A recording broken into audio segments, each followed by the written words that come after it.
सबसे पहले तो जब मैं गिरिडीह की धरती पर आया हूं तो इस पावन धरती पर पारसनाथ मंदिर, जो जैन धर्म का पवित्र स्थान है, उसे नमन करते हुए अपनी बात को प्रारंभ करता हूं। मित्रों, मैं झारखंड में आऊं और भगवान बिरसा मुंडा को बिना याद किए अपनी बात को प्रारंभ करूं, यह कदापि नहीं हो सकता।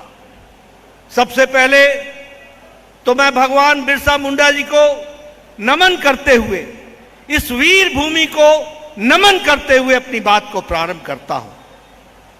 अगर मैं झारखंड की बात करूं तो हमारे सिद्धो कानू, हमारे नीलांबर पीतांबर, हमारे बुद्धू भगत, हमारे तिलका मांझी, इन सभी वीर योद्धाओं को भी मैं नमन करता हूं, आदरपूर्वक नमन करता हूं और फिर अपनी बात को प्रारंभ करता हूं।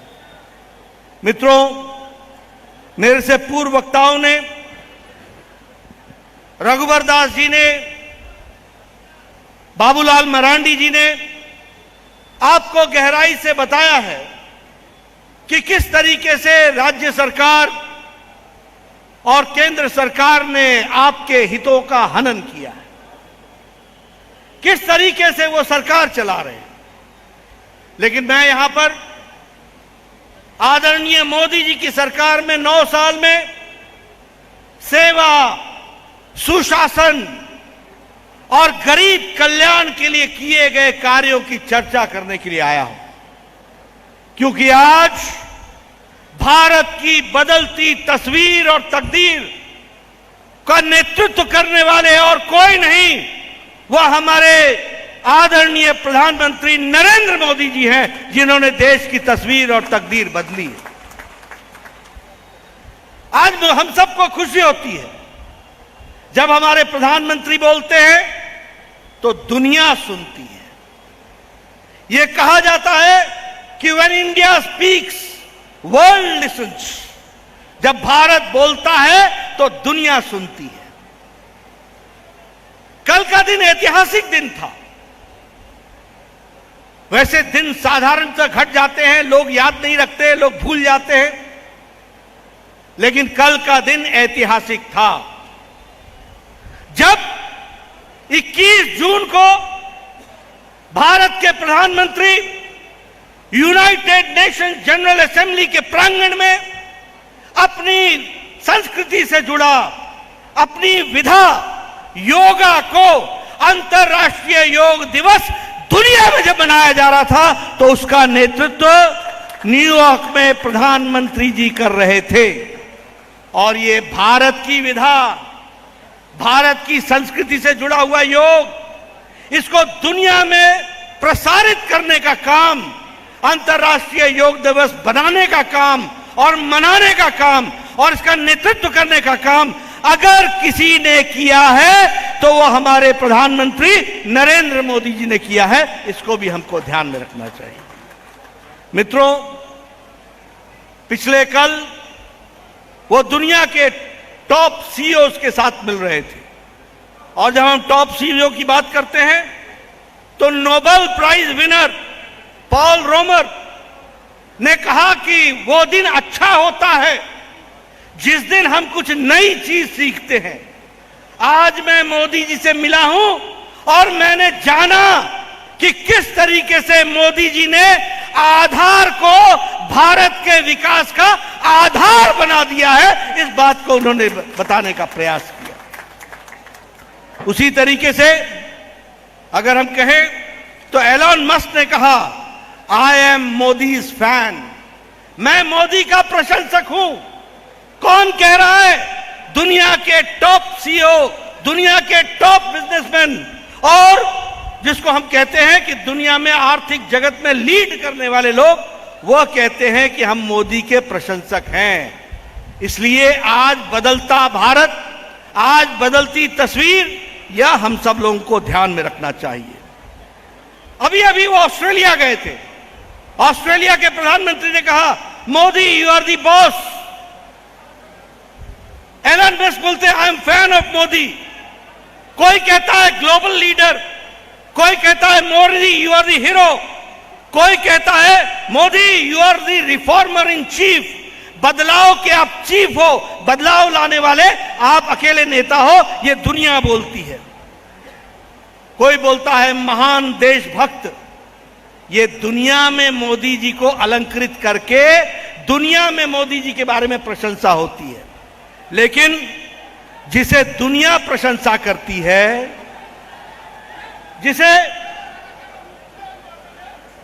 जिसे दुनिया प्रशंसा करती है, उसे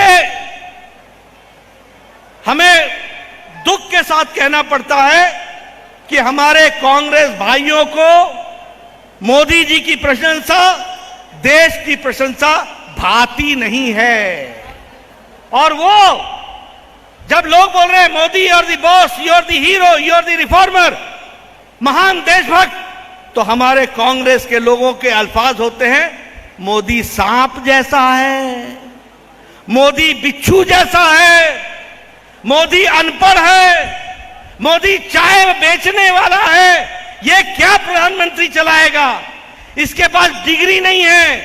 दुनिया मोदी जी की प्रशंसा करती है, लेकिन कांग्रेस के लोग उनको सांप, बिच्छू, अनपढ़, चाय वाला, नीच ऐसे शब्दों से संबोधन करते हैं। लेकिन ये उनको मालूम नहीं है कि जितने वो शब्द इस प्रकार के लेते हैं, उतनी ही मोदी जी की छवि दुनिया में और देश में बढ़ करके आगे आती है और वो सेवा में जुटते हैं। इसको भी हमको ध्यान में रखना चाहिए। मित्रों, आप देखिए, मैं आपके सामने कुछ आंकड़े भी रखना चाहता हूं। आज दुनिया में आर्थिक मंदी है, अमेरिका में आर्थिक मंदी है, यूरोप में आर्थिक मंदी है, ऑस्ट्रेलिया में आर्थिक मंदी है। कोरोना की मार और चपेट और यूक्रेन की लड़ाई और रशिया के साथ सप्लाई चेन का हैम्पर होना, इसने दुनिया की आर्थिक मंदी को क्रिएट किया है। लेकिन इस आर्थिक मंदी में भी भारत अकेला आर्थिक दृष्टि से सबसे मजबूत खड़ा है, तो भारत खड़ा है, इस बात को भी हमको याद रखना चाहिए। और मॉर्गन स्टेनली बोलते हैं, India has a very strong economy. Bharat की अर्थव्यवस्था बहुत मजबूत है, ये मॉर्गन स्टेनली कहते हैं। इसको भी हमको याद रखना चाहिए। ये जहां दुनिया में अगर आर्थिक दृष्टि से कोई ब्राइट स्पॉट है, अगर कोई आशा की किरण है, तो वो भारत है। इसको भी हमको समझना चाहिए। और मैं कहने के लिए नहीं कह रहा हूं मित्रों, याद रख लें और पत्रकार मित्र भी जान लें, 2014 में भारत की आर्थिक व्यवस्था 10वें पायदान पर खड़ी थी। आज मोदी जी के नेतृत्व में भारत की अर्थव्यवस्था, जिस देश इंग्लैंड ने हमको 200 साल से ज्यादा राज किया, उसको पछाड़ करके 5वीं नंबर की अर्थव्यवस्था बन गई है। यह भी हमको याद रखना चाहिए। 5th largest economy. हम आज 884.8 बिलियन US$ का फॉरेन डायरेक्ट इन्वेस्टमेंट भारत में हो रहा है। इस्पात, स्टील, जिसके लिए झारखंड भी जाना जाता है, स्टील, आज दुनिया में हम 4थे नंबर से 2रे नंबर के स्टील मैन्युफैक्चरर हो गए। आज हम जापान को पछाड़ करके, जो ऑटोमोबाइल में टाटा, डैटसन जैसी गाड़ियों के लिए जाना जाता था, आज डैटसन वाली जापान, टोयोटा वाली जापान, उसको पछाड़ करके 3रे नंबर की सबसे बड़ी ऑटोमोबाइल मार्केट भारत बन गई है। यह भी हमको ध्यान रखना चाहिए। आज से 2014 में 9 साल पहले 92%, 92% मोबाइल बाहर से आता था। 92% मोबाइल भारत में चाइना और बाहर के देशों से आता था। आज 97% मोबाइल भारत में बनता है और एप्पल भी अब भारत में बनने लगा है। यह बदलती तस्वीर है। और इसीलिए इंफ्रास्ट्रक्चर में देखें तो भारत में पिछले 9 सालों में 18 लाख करोड़ रुपए सिर्फ सड़क, हाईवेज, एयरवेज, रोडवेज और रेलवेज, इस पर 18 लाख करोड़ रुपए खर्च हुए हैं। और इस साल हमारे यहां 9 सालों में जहां 54,000 किलोमीटर की सड़क बनी, नेशनल हाईवे बने, वहीं मेट्रो रेल 616 किलोमीटर बने हैं। यह भी हमको ध्यान में रखना है। मित्रों, आपको जानकर के खुशी होगी कि एवरेज रेल की पटरी जहां 2014 में 5 किलोमीटर 5.6 किलोमीटर बनती थी, आज 14.3 किलोमीटर प्रतिदिन रेल की लाइनें बिछाई जा रही हैं। यह बदलती तस्वीर है। जहां नेशनल हाईवे प्रतिदिन 12 किलोमीटर बनते थे, आज 29 किलोमीटर प्रतिदिन नेशनल हाईवे बन रहा है और 1 लाख करोड़ रुपए खर्च किए जा रहे हैं इसी साल। इसको भी हमको ध्यान में रखना है। मित्रों, 9 साल में 74 एयरपोर्ट बने, 74, और मोदी जी 70 साल में 74 एयरपोर्ट बने और मोदी जी ने 9 साल के अंदर 74 एयरपोर्ट, 74 एयरपोर्ट बना करके दिए। ये भारत की बदलती तस्वीर है। इसलिए मित्रों, हम लोग जब 5G की बात करते हैं तो 5G सिर्फ एयर कनेक्टिविटी नहीं है। 5G सिर्फ हमारे को मोबाइल के साथ कनेक्शन नहीं है। 5G का मतलब growth, good governance, goodwill, guarantee to deliver और गरीब कल्याण। ये 5G मोदी जी के मंत्र के रूप में हम लोगों ने आगे बढ़ाया है। मित्रों, मैं बहुत सी विषयों को आपके सामने रखता हूं, लेकिन मैं यहां पर यह जरूर कहना चाहूंगा कि मोदी जी ने गांव, गरीब, वंचित, पीड़ित, शोषित, दलित, महिला, युवा, किसान, इन सब की तकदीर बदलने का काम इन 9 सालों में किया है। यह भी हमको ध्यान में रखना चाहिए। प्रधानमंत्री गरीब कल्याण अन्न योजना 80 करोड़ की जनता को 5 किलो गेहूं या 5 किलो चावल देना, यह अपने आप में बताता है। और झारखंड में 2 करोड़ 60 लाख लोगों को प्रधानमंत्री गरीब कल्याण अन्न योजना में 5 किलो गेहूं या 5 किलो चावल मिल रहा है। इसको भी हमको ध्यान में रखना चाहिए। आज इंटरनेशनल मॉनेटरी फंड IMF कहता है कि भारत की गरीबी 22% से घट करके 10% से भी कम रह गई है और भारत की अति गरीबी 1% से भी कम आ गई है। यह भारत की बदलती तस्वीर मोदी जी ने खड़ी की है। इसको भी हमको याद रखना चाहिए। आयुष्मान भारत, जिसकी चर्चा रघुवर दास जी कर रहे थे, आयुष्मान भारत 50 करोड़ लोगों को, 50 करोड़ पीपल, 5 लाख रुपए का हर साल हेल्थ कवर, यानी भारत की 40% की आबादी को 5 लाख रुपए का हेल्थ कवर, वो कहीं और नहीं, यहीं झारखंड के रांची की धरती से प्रधानमंत्री जी ने लॉन्च की थी और गरीबी लोगों के लिए ये हेल्थ कवर दिया था, जो दुनिया का सबसे बड़ा हेल्थ कवर बना है और गरीबों की चिंता करने वाला बना है।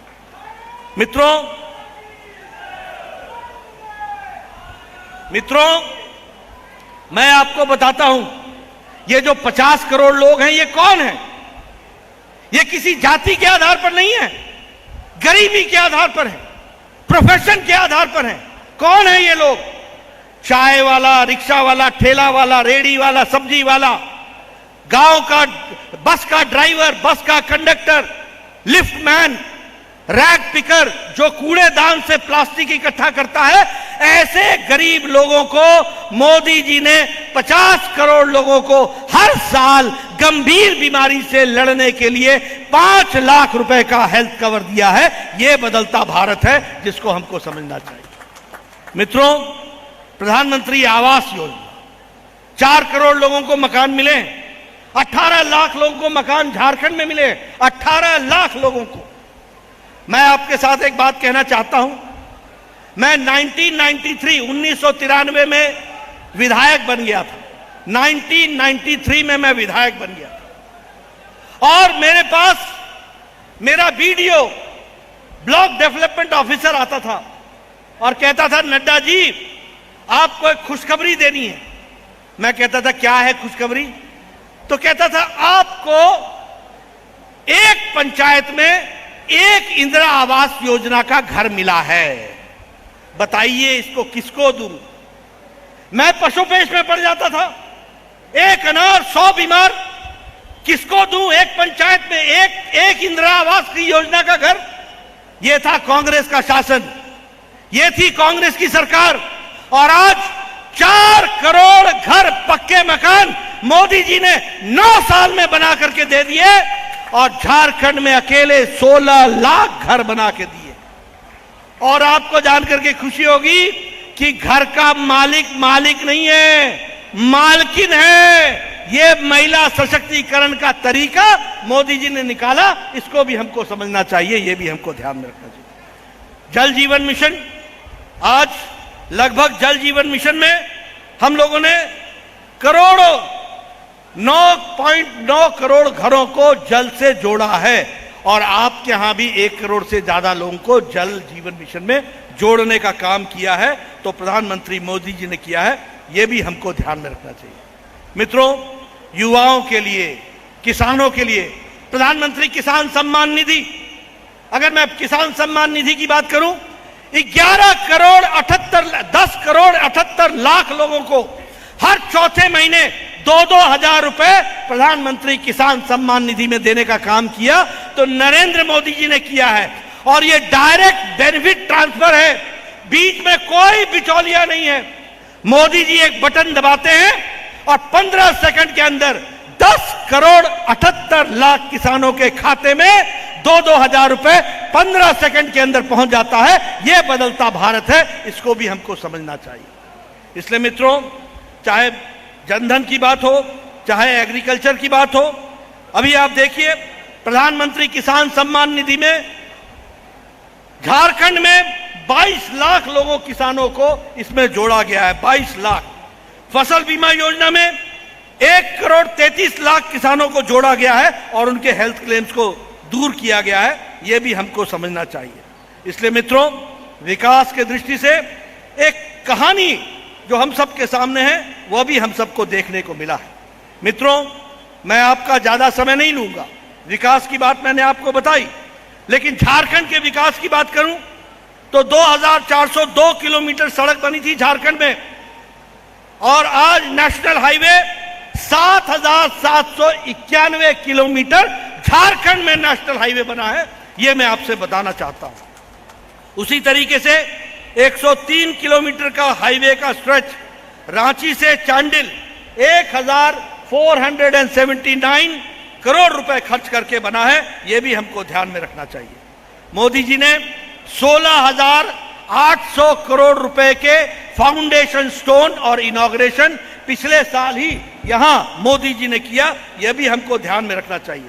रांची का रेलवे स्टेशन, उसका डेवलपमेंट, जसीडी का बाईपास, गोड्डा का कोच मेंटेनेंस डिपो, गढ़वा में डबलिंग, रेलवे ट्रैक की डबलिंग और इलेक्ट्रिफिकेशन और लगभग 1 लाख करोड़ रुपए, जैसा मैंने कहा, रोड के कंस्ट्रक्शन के लिए खर्च हो रहा है।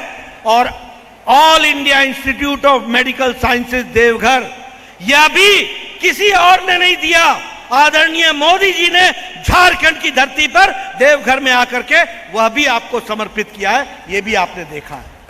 मुझे याद है, मेरा बचपन रांची में गुजरा है, कैसे लोग कलकत्ता जाया करते थे इलाज के लिए, कैसे लोग पटना जाया करते थे इलाज के लिए। आज देवघर में आपका all India institute of medical sciences खुल गया है, यह भी हमको ध्यान में रखना है। लेकिन मित्रों, मुझे दुख के साथ कहना पड़ता है कि जहां मोदी जी ने एक विकास की कहानी, एक विकास की एक यात्रा को आगे बढ़ाया, वहीं झारखंड को हेमंत सोरेन की सरकार ने हर तरीके से पीछे धकेलने का काम किया तो ये झारखंड मुक्ति मोर्चा और कांग्रेस की सरकार मिलकर के सरकारों ने इसको करके दिया है। यह भी हमको समझना चाहिए। आज आकंठ भ्रष्टाचार में डूबी हुई ये हेमंत की सरकार है, ये झारखंड मुक्ति मोर्चा की सरकार है। आज ये तुष्टीकरण में लगी हुई सरकार है, अपीजमेंट में लगी हुई सरकार है और कानून व्यवस्था चरमरा गई है, चरमरा गई है। एक तरीके से कानून को तोड़ने वालों का साथ देने का काम वर्तमान सरकार कर रही है। यह भी हमको ध्यान में रखना चाहिए। क्या ऐसी सरकार चाहिए आपको? ऐसी सरकार चाहिए आपको? मैं पीछे से सुनना चाहता हूं, ऐसी सरकार चाहिए क्या? जरा हाथ हिला के बताइए, चाहिए क्या? ऐसी सरकार चाहिए क्या? आकंठ भ्रष्टाचार, तुष्टीकरण और उसके साथ साथ कानून व्यवस्था का ध्वस्त हो जाना और गैर सामाजिक तत्वों का बढ़ावा मिलना और लॉलेसनेस का चरम सीमा पर पहुंचना, ये आज जेएमएम की और कांग्रेस की सरकार दे रही है। मित्रों, जमीन का घोटाला, लैंड स्कैम, दिस गवर्नमेंट, ये सरकार घोटालों की सरकार है, घोटालों की सरकार। जमीन घोटाला, लैंड स्कैम, सबसे बड़ा हिस्ट्री में झारखंड में अगर लैंड स्कैम हुआ है तो वो झारखंड मुक्ति मोर्चा हेमंत सोरेन की सरकार में हुआ। यह भी हमको ध्यान में रखना चाहिए। लिकर स्कैम, शराब घोटाला, पता नहीं इन सरकारों का शराब से क्या क्या रिश्ता है।